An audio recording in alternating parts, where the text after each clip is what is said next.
Hey guys what's up, क्या हाल चाल। आशा करता हूँ सब लोग खुश होंगे, अच्छे होंगे और सबकी तैयारी अच्छे से चल रही होगी। तुलसीदास जी एक बात लिखते हैं। वो ये बताते हैं कि जाग की भावना जैसी रहती है उसका मन भी वैसा रहता है, कर्म भी वैसे रहते हैं, उसके साथ होता भी वैसा है। आपके साथ जो अभी हो रहा है ना इस समय, कि आप डिप्रेस्ड हैं, आपका पढ़ने में मन नहीं लगता, आपको कोई भी सब्जेक्ट समझ नहीं आता, ये आपकी भावना है। आपने अपनी भावना पास्ट की मेमोरी से लेकर बनाई हुई है। जब भी आप कुछ करने को अग्रसर होते हैं, उत्सुक होते हैं, हो सकता है आप बहुत मोटिवेट होते हैं और चीज़ों को शुरू करते हैं, लेकिन बहुत लंबे समय तक शुरू नहीं कर पाते। बस थोड़ी देर बाद ही आपकी पास्ट की जो मेमोरी है उससे आपकी भावना उग्रित हो जाती है, आपको बताती है वो भावना, और फिर आप रिएक्ट करने लग जाते हो उसी तरीके से जैसा तुलसीदास जी ने लिखा है कि जाकी भावना रही जैसी, उसके कर्म, उसकी बुद्धि, उसका ज्ञान, उसका मन सब वैसा हो जाता है। तो अब आप आपकी भावना को चेंज करो। पास्ट में आपके साथ जो भी हुआ, जैसा भी हुआ, भूल जाइए। एक नए दिन की शुरुआत के साथ, एक नए लक्ष्य के साथ, एक नए इंसान के साथ, एक नए मन के साथ, एक नई भावना के साथ शुरू कीजिए। क्योंकि मुझे पता है कि विद्यार्थी की समस्या क्या है। उसके पीछे घर का भी प्रेशर है, उसके पीछे उसके फ्यूचर का भी प्रेशर है, उसके पीछे उसकी जो प्रेमिका है उसका भी प्रेशर है, उसके पीछे उसके अपने छोटे भाई बहनों का भी प्रेशर है। बहुत सारा प्रेशर होता है एक विद्यार्थी पे। ऐसा नहीं है कि विद्यार्थी रोल्स रॉयल्स वाला बंदा है, BMW वाला बंदा विद्यार्थी बनता नहीं। जिनके पास रोल्स रॉयल्स है, BMW है, उनको ये सब टेंशन नहीं होती है। एज अ विद्यार्थी टेंशन उनको भी होती है, लेकिन एज अ विद्यार्थी होकर उनके पास कोई टेंशन नहीं है। आपके पास ये टेंशन है, इसका सोल्यूशन आपको निकालना है। इसलिए कभी भी पास्ट में जो हुआ है उसको लेकर आप अपना वर्तमान नहीं खराब करेंगे। मैं एक एग्जांपल बताता हूँ कि हो सकता है आज आप लेट उठे हैं। आपने कल रात में सोने से पहले ये सोचा कि मैं जल्दी उठूँगा, 4 बजे उठूँगा, 3 बजे उठूँगा, पढ़ना शुरू करूँगा। आपने सेट किया माइंडसेट, आप अलार्म लगाते हैं कि नहीं, ये आप जानते होंगे। वैसे बिना अलार्म लगाए जगना ही सबसे अच्छा होता है। जब आप उठे आज, तो आपने जब घड़ी देखी अपनी, तो उसमें 5:30 हो रहे थे या 6 हो रहे थे या 7 हो रहे थे। आपने सोचा कि मैंने 3 बजे का सेट किया था, 4 बजे का सेट किया था, लेकिन ये तो लेट हो गया, अब तो मेरा दिन ख़राब हो जाएगा। अब यहाँ से दो चीज़ें होती हैं, या तो आप उठ गए होंगे 5:30, 6:30, 7, 7:30, या फिर आप लेटे रहे होंगे ये सोचकर कि मेरा तो दिन खराब हो गया। अब ये सोचेंगे कि मेरा दिन खराब हो गया और आप सोए रह जाएंगे, या फिर आप उठे भी होंगे तब भी आप यही सोच रहे होंगे कि मेरा दिन खराब हो गया, अब मुझसे कुछ नहीं होगा, सारा दिन खराब हो जाएगा जो सोचा था। तो ऐसा नहीं है। अब ये आपकी पास्ट की मेमोरी थी, आपने जो कल सोचा नहीं हो पाया, लेकिन आप अभी से उठिए, तो शुरू तो हो जाइए। आपके पास मान लीजिए 200 रुपये हैं, आप बाज़ार गए, आपका 10 रुपये कहीं गिर गया या 20 रुपये कहीं गिर गया, तो आप क्या बाकी के 180 रुपये फेंक दोगे? बहुत इंपॉर्टेंट है। अगर 20 रुपये गिर जाता है तो बाकी के 180 रुपये को आप नीचे वाली जेब से उठा के ऊपर वाली जेब में रख लोगे, या किसी और सेफ जगह रख लोगे, या उसको 10 बार गिनोगे। समझे? तो उसी तरीके से आपको अपने समय के साथ भी यूज़ करना चाहिए कि कुछ समय अगर आपका ख़राब हो जाता है तो कोई बात नहीं, भूल जाइए उस चीज़ को, और नई शुरुआत के साथ, नए मन के साथ जो बचे हुआ समय है उस पर काम कीजिए। समझे? एक व्यक्ति हैं, अभी यूक्रेन और रशिया में वॉर चल रहा है, आपको पता है। तो इस व्यक्ति के जैसा आप बनने की कोशिश कीजिएगा। मैं ये नहीं कहता, मैं किसी का समर्थक नहीं हूँ कि यूक्रेन सही है, रूस सही है। मुझे नहीं पता कौन सही है कौन गलत है, लेकिन आपको कुछ चीज़ें सीखनी चाहिए। दुनिया में हर चीज़ों से आपको सीखना चाहिए, चाहे वो गलत हो, सही हो, कैसा भी हो, आपको एक चीज़ सीखनी चाहिए। यूक्रेन के जो राष्ट्रपति हैं व्लादिमीर जेलेंस्की, इस बंदे के अंदर जो चीज़ है उससे आप सीखिए कि साला कुछ भी हो जाए, किसी का बाप भी आ जाएगा, मैं अपने देश को छोड़ के नहीं जाऊंगा। उसको पता है, उनको पता है कि मैं दुनिया के सबसे पावरफुल कंट्री से लड़ रहा हूँ, मेरे पास कुछ नहीं है। व्लादिमीर जेलेंस्की जिस देश में है, उस देश की पॉपुलेशन, आर्मी की पॉपुलेशन बहुत कम है मुकाबले रशिया के। उनको पता है हम हार जाएंगे, लेकिन फिर भी डेडिकेट होके अपने परिवार के साथ बंदा डटा हुआ है। आपके अंदर ये दम है, आप ये सोच सकते हो। आप मान लो आपने डिसाइड किया कि यूपीएससी का एग्ज़ाम की तैयारी करेंगे। लेकिन आप जब माहौल देखोगे, इतनी सारी किताबें देखोगे, जो लोग ऑलरेडी पढ़ रहे हैं, या यूट्यूब पे कुछ वीडियोस देखोगे कि इतना पढ़ना पड़ता है, ऐसा इंटरव्यू होता है, पता नहीं क्या क्या पूछा जाता है, मेरे बस की नहीं है, आप पहले ही हार मान जाते हो। अब ये सोचिए कि आप ही में से कोई ऐसा विद्यार्थी हो जो 10वीं में फ़ेल हुआ हो, 12वीं में फ़ेल हुआ हो, और वो डट के बैठ जाए कि मुझे यूपीएससी निकालना है। सोचिए, इस दुनिया में ऐसे बहुत कम लोग होते हैं जो व्लादिमीर जेलेंस्की जैसे होते हैं, लेकिन वो सफल ज़रूर होते हैं। ये मुझे भी पता है, ये आपको भी पता है कि यूक्रेन नहीं जीत सकता, लेकिन वो हार के भी जीत जीत उसने साबित कर दी अपनी, कि मैं जीता हुआ इंसान हूँ, मैं जीता हुआ इंसान हूँ। तो आपके अंदर भी ये एटीट्यूड होना चाहिए, आपको ये चीज़ सीखनी चाहिए।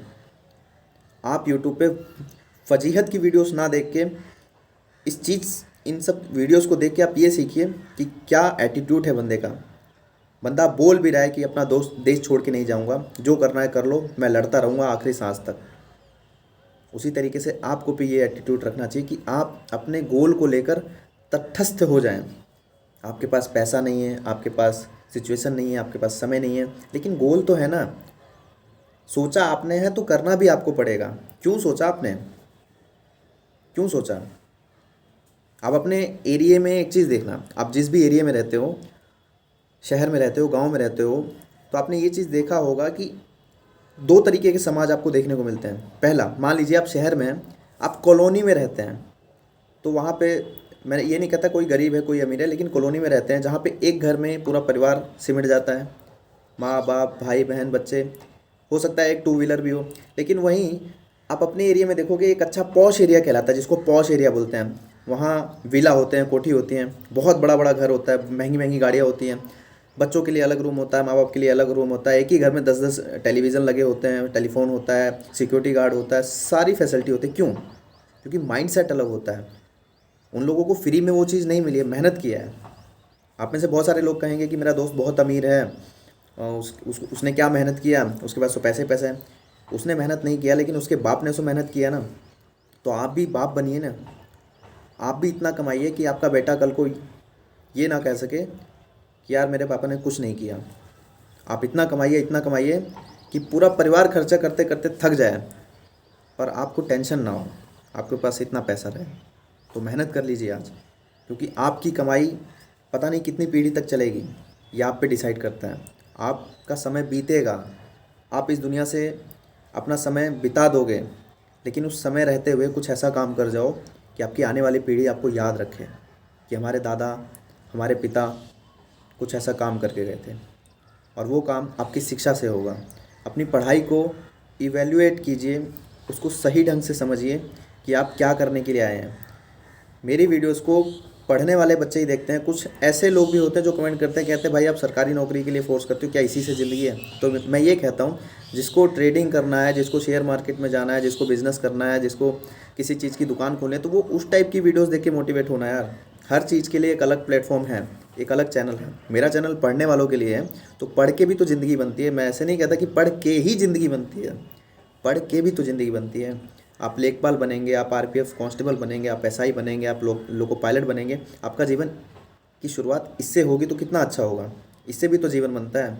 हर लोको पायलट, हर कांस्टेबल, हर सिपाही एकदम बेकार ज़िंदगी नहीं जीता, लेकिन एक टॉप क्लास की ज़िंदगी वो अपने जीवन की शुरुआत कर लेता है, टॉप क्लास की ज़िंदगी पाने के लिए।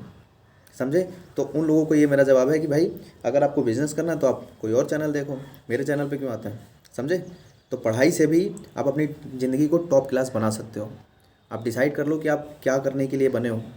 अगर आपने अपने माँ बाप को कहा है कि मैं पढ़ रहा हूँ, मुझे सरकारी नौकरी लेना है, और आपके माँ बाप आपके ऊपर खर्चा भी कर रहे हैं, तो आप लग जाइए, भूल जाइए सब कुछ। ये जो छोटी छोटी चीज़ें होती हैं जो आपको क्षणिक आनंद देती है, इन सबको भुला दीजिए। आप मार्केट गए, वहाँ पे आप मान लीजिए मार्केट में जाने के बाद आप आजकल मोमोज, चाउमीन और ये जो फास्ट फूड है, एक तरफ इसका ठेला देख रहे हैं और एक तरफ आपने ठेला देखा फल का, तो आप किस चीज़ के पास अट्रैक्ट होंगे? हमेशा चाउमीन, मोमोज, समोसे की दुकान पे ही आप पहुँचेंगे। आपको फल की तरफ अट्रैक्शन आपका कम होगा, बहुत कम लोगों का होगा।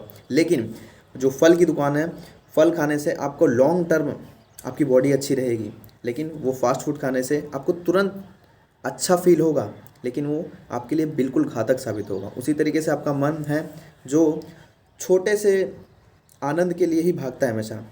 आपको अपने मन की नहीं सुननी है। आपको ये देखना है कि आपको लॉन्ग टर्म आपके लिए अच्छा क्या है। दर्द होगा, अच्छा नहीं लगेगा, लेकिन सुनिए मत। मैंने कल भी बताया था कि आपके अंदर दो इंसान हैं, एक आपका मन, एक आपकी बुद्धि। मन हमेशा वो चीज़ कहता है जिससे आपको प्रॉफिट भी होता है, लॉस भी होता है, लेकिन बुद्धि बुद्धि आपकी हमेशा वही कहेगी जिसमें प्रॉफिट होता है।